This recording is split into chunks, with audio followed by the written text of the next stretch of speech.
Hello there, YouTube land and the land of America.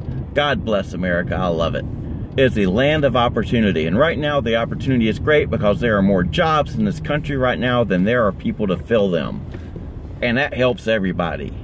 I mean, if you want to move up and they don't have somebody in that position because, you know, there's job openings everywhere, then they're willing to, you know, elevate somebody a little. Even if you have to go to another company, it helps you.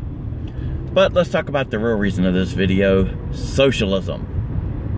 Now, I just had a talk with somebody who seemed like a pretty smart guy, and we didn't get all into it. It was a chance meeting on the street. And at first, it kind of sounded like he knew socialism was a bad thing. But then when I kind of put to him my little phrase I've been using lately about, do you think that people in Venezuela knew 12 years ago what they were voting for when they voted for socialism was voting to be eating out of trash cans in 12 years and their families starving to death? He went into this whole, you know, well, he wanted to separate the difference between European-style socialism and socialism. And he didn't really understand it. I didn't have time to go into it. And I think the problem is there's a lot of people that don't understand why people, I want to elevate myself to the smartest person in the world. People with enough knowledge of economics say it's bad, you know, we shouldn't follow that road. And exactly why, and people don't understand that because they look at somewhere like Netherlands, you know, and say, oh, but you know, they do this and they pay for this and it's, you know, it is what it is and it's not bad or it's not this or it's not that.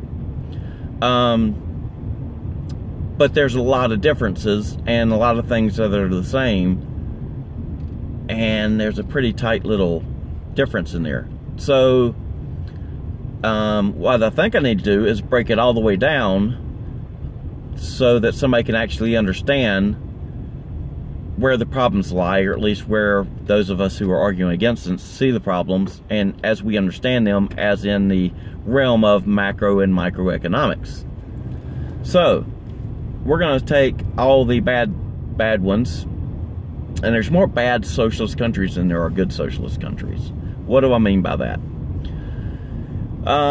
There's a lot of countries you probably didn't know had socialist governments. Thailand is a visitors, tourist paradise because things are cheap.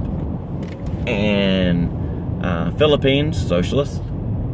And most of your countries in South America, Honduras, Venezuela, obviously, Cuba. I mean, most of them down there have a socialist-style government, and most of those people are Guatemala, are fighting, you know, risking their life to get out because there's no opportunity. There's no food in some of these places. And you think, well, they're third world countries now. Well, the socialism is supposed to fix that, I thought. I thought if it was this great socialist country where, you know, everybody pitch in and work and share it, you know, it would make things better. And no, it just never happens. I say never happens. So now they'll start bringing out the Netherlands and stuff like this. Well, what you have to understand is, take France, for instance. France isn't even really a socialist country. It voted in a socialist, and what happened? Macron ran basically on socialist, but their entire government is socialist. So he has a parliament, or like our House and Senate, to fight against getting full socialism, but he did get a 70%, kind of like AOC was saying, 70% on the top route. And what has happened since then, there have been riots for jobs, young people's jobs. There's a 15% unemployment rate. And what you look at France and think, yeah, they've got some wealth. They've got some wealthy people, and they got some big companies. You got Michelin, you got Michelin, and all that. But those companies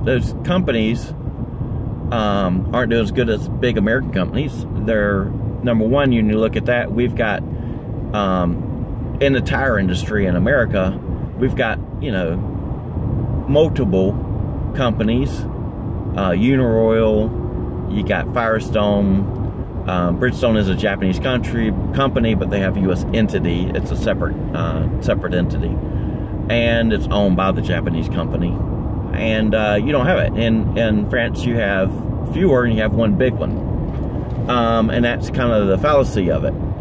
The standard of living in France for the common and the poor is not great. You know, basically, okay, you've got your subsidies, and you live on that base level. You got the base level, okay, it might be guaranteed to live for you, but that's it. And getting out of that is harder, because there's not opportunity. You got 15% unemployment rate. And what people don't understand is when you give up the security, oh, I want my security provided for me, I want to have that base level, it does things to the economy where it's harder to get off that base level. There is no upward mobility. It's very little upward mobility. People don't change jobs. Here in America, every damn 2 years somebody changes a job to go look for a better opportunity. You can't do that when there's no jobs to change into. You can't better yourself. Netherlands, kind of the same thing. And the problem in the Netherlands is they got a $25 minimum wage. Well, that's $25 compared to America, but the cost of living is a lot higher over there. When you equate the $25 to a U.S. equation of what a comparable dollar is, it's about 15. So you say, well, we're still fighting $15 an hour. Okay, well, what you have to understand over there is more than 50% of the people, a lot more than 50%, I'd say a lot more, 60% of people almost, it's in the mid to upper 50s, don't own a home because they can't afford one. Because of the cost of living, an average home over there is like over $500,000. You can't make $25 an hour and afford a $600,000 home, and that's really kind of the basic home. And those houses, if you do some research, there's a lot of prefab houses and cheap ways to build them over there, which you can say, okay, well, good, they're getting cheaper homes. Well, when you got to get a cheap home of $600,000 or 500 plus, that's kind of sad. You know, a house over here, you can find a home, maybe not in the city of New York or Atlanta, because I live in Atlanta, but I can go about 45 minutes north of Atlanta, and I can find in Dahlonega or Dawsonville a decent little, 3-bedroom, 2-bath ranch house for $140,000. And quite frankly, if I bought that house, I looked at it this morning, my, with a standard down payment and all that, my rent or house payment would be about $745 a month, plus any if I had to use private mortgage insurance. And they always, when you have a mortgage, want to bundle in your taxes and homeowners insurance to make sure that stuff gets paid so you don't get, leaned against or have problems. So what you're trading for that security in those countries is you're going to lose your upper mobility. You're going to be stuck in that. I always have the minimum. In Netherlands, if you go in, you have to do some research because it's not an easy thing, but look at the mobility. Most people, I mean, we're talking like, I'd say most, I'm sorry, a large percentage, it's in the 30s, of the people in there never get greater than 15% out of the minimum wage. In other words, whatever 15% of 25, add that back to the 25, that's all they ever make their whole life. You got people with college degrees working at camera stores, working at tourist places as a retail sales clerk. And there's not the upper mobility because people stay in their jobs. There's not the opportunity. Therefore, their boss is going to stay in their job until he retires, and you got 5 people below him. Which one's going to get that one good job? So what we've created in America is a system where you can improve yourself a lot better than you can in most of these countries. But people say, okay, you want that. Well, you can't have that either in America. And you look at what happens in countries like Venezuela and Cuba and even, Honduras and all these countries. It's a very, very, very fine scale tipping point between having the economic security and money to be able to pay for that, and going overboard where you're taking enough out of the economy to hurt the economy. Then it really goes into that point where the jobs fall down, the revenues fall down. When there's no revenue, when people don't make money to tax them, oh, we want to tax people 70%. Okay, well, if you hurt the economy and the rich guy was making $1 million a year, now he's only making $500,000 a year, 70% of $500,000 is less than 39.6% of a million. And it brings the whole economic system down. You have less tax, you bring in less revenues, there's less money to pay for this free stuff you want to pay for. And that's where the problem is. And that's what happens to the Venezuelans, the Vietnams. I mean, there are a lot of countries that if you look at and you think, oh yeah, you go to Thailand, it looks all nice, but there's a lot more poor people than are rich people, and there's a lot more poor people living a hell of a lot worse than they do here in America. And that's the issue. And part of the problem is if you also look at the Netherlands, and I'm driving, I don't have the fact in front of me, but I've looked it up on several occasions to use it when I post online or post to Facebook or something. Look at the tax rate, the maximum tax rate in the Netherlands versus the United States. Now, you forget, they don't have states. They don't have all these other taxes. They pay a federal tax. And they have their health care included in that. One thing is, the lower rung, so we've got very big in this poverty. Unless you make X number of dollars and you have a kid, you get money back that you didn't pay in taxes. You're not supposed to pay taxes if you make less than this much money. Almost everybody knows pays taxes so that they pay for the health care. They're not getting their health care paid for by other people. They're basically paying their insurance to the government through the workplace. So the poor people are going to have to start getting taxed again if you want to do this in America. Remember that for number 1 point. Number 2, when we were at 39.6% plus FICA, which they don't have all these additional taxes, it's just one tax area. If you add up all our taxes, including the average state tax, which is a little bit over 7%, we're within 4% of them. You can't raise the American tax rate 4% of what it is now, and then people are paying taxes now and pay for health care for everybody. Because, number one, the biggest thing is, we have a military. So, okay, we'll do away with our military. The world falls apart. We are the military for the world. We are what supports the UN. We're paying most of the UN. Stop paying the UN because they don't really pay. That's what Donald Trump's getting out, but these countries paying their fair share. They weren't paying the UN. They weren't even paying for their share of world security. That's why they can pay for all this free shit, because we're paying for it for them. Now, I'm not getting mad about that. I'm getting mad at people who don't understand that. Well, we can pay for all this stuff and pay for there's just rich people we ain't taking the money to. No, once you start taxing like that and hurt the economy, their income goes down. You're good, take those rich people. Well, then they don't have the income to tax. We tax income. If you don't have the income tax, you don't get the tax revenues, then you can't pay for the shit you want to pay for, dumb people. Socialism fails right there. That's where it fails, and it was put quite eloquently by this nice English lady one time. Socialism is fine until you run out of other people's money, and it's not just a joke. That's what basically comes down to. And another one of the big failures, it's not just the economic problems that it causes, which lowers the overall, I mean, that's the whole thing about Obama saying, side note, oh, you know, you never hit 3% of growth again. Well, hell, we're hitting 3, 4 to 5 now under Trump because of his economic plan, because of his economic policies, which increases all this revenue, which increases the incomes of people, including rich people who we tax, because the lower 40-some-odd% don't pay any taxes. And voila, what happened? We brought more taxes in 2017 with a lower tax rate than we did in 2016.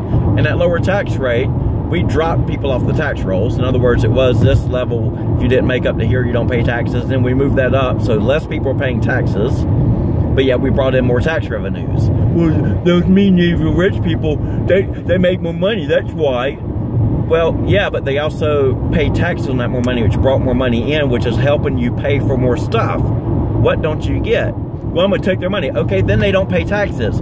If they were making $1 million a year, and that's way too much. Nobody needs more than $300,000 a year. Okay, well, the tax on $300,000, 70% of $300,000 a year, isn't as much as 35% of $1 million. You don't get the money then to pay for your free shit. Explain that. And that's where the failure's coming down, people. That's what you don't understand. That's where all these countries like Venezuela and stuff went under, is they tried to pay for too much, hurt their economy, then there was no money to come in to pay for the stuff they wanted for free. And if you hurt the economy by lowering the economic output of the country, you bring down wages, you bring down the tax base, because wages are taxed. And I say wages, you're bringing down the rich people. When the thing is, if you want more money to pay for your free shit, they need to make more money to pay more taxes. If you start taxing more, the same way the economy took off when Trump lowered the tax rate and made the economic policies to help the economics of the country, we bring in more taxes. You have to get that through your head. If you want to hurt the rich people and get free shit, those two things don't go together. The rich people are paying for the free shit. And you can't take their money, because then you're also taking the jobs away that money supports. Am I making sense here? You need them to make more money to have more tax revenues. How do you do that? Well, you make the economy better. How do you make the economy better? You lower taxes, you make economics to the point it's better for business. If you don't have revenues, if they don't have income to tax, you don't get tax money. If you don't get tax money, you can't pay for free shit. How hard is that? And there are very few socialists, and again, you go to France, they've had problems from their 70% tax rate. They have a 15% unemployment rate now. Look at their U6 and look at their workforce participation rate. You've had riots in the streets of young people not be able to get jobs. I mean, for the past 2 years, 3 years, there's been like 5 or 6 major sets of riots that go on for days and days and days. All this is over economics. I mean, do you want to work, you want to live in a, well, I want to make America like that then. We can have a 7% tax rate. I'd rather have to be out there rioting in the streets because I can't get food or because I have no opportunity. That'll make me feel better. Really? Some people are idiots. But, you know, I'm coming down to the same point over and over again. You have to, like, people keep saying about tax, Trump gave tax cuts, these mean, evil, nasty, rich people. Okay, number one, it's for the economy, now there's more jobs. More jobs mean you have more economics. It helped you. His tax policies helped create better, I mean, we have 2 million people off of welfare, 4 million people off food stamps because they don't qualify anymore because they're making more money. You got all this economic growth because of the tax policies and his total economic policies. You want to scream about that, but you want the benefits from it. Then you want to say, well, I want the opposite, but I still want the benefits. It doesn't work like that. It doesn't work like that. If you do what Obama did, he did away with the Bush tax cuts. He let them expire. And if you look at the last couple years of his administration, we were going back down again. We were almost back to recession. It makes a difference. And if you don't have the revenues, there's nothing to take. And people are saying, well, you know what? Well, I want to take your money and I want all these benefits. It doesn't work like that. If you want the jobs and all that, and you want money coming in, because we've collected more revenues in 2017 than we collected in 2016. If you want that money to pay for your stuff, you have to create the revenues to tax to get the tax. Well, we'll just raise tax and take more of their money. Well, then you drop down the economic development, and then you have less income to tax. You're taxing a higher rate of less money. You still get less. It's happened every time. And that's what you people don't understand. That's what I'm trying to get through your head. You have to create the system that gives you something to tax. To do that, you need economic development. People have to make money to tax it before you can tax it and get the tax revenues to pay for your free shit. Well, the thing is, if you raise it up enough where everybody can have a job and everybody can provide herself, then you don't need the free shit. That's where I've just kind of explained conservatism to you. Do you understand it? Try your liberalism. You're going to be eating out of a trash can in 12 years.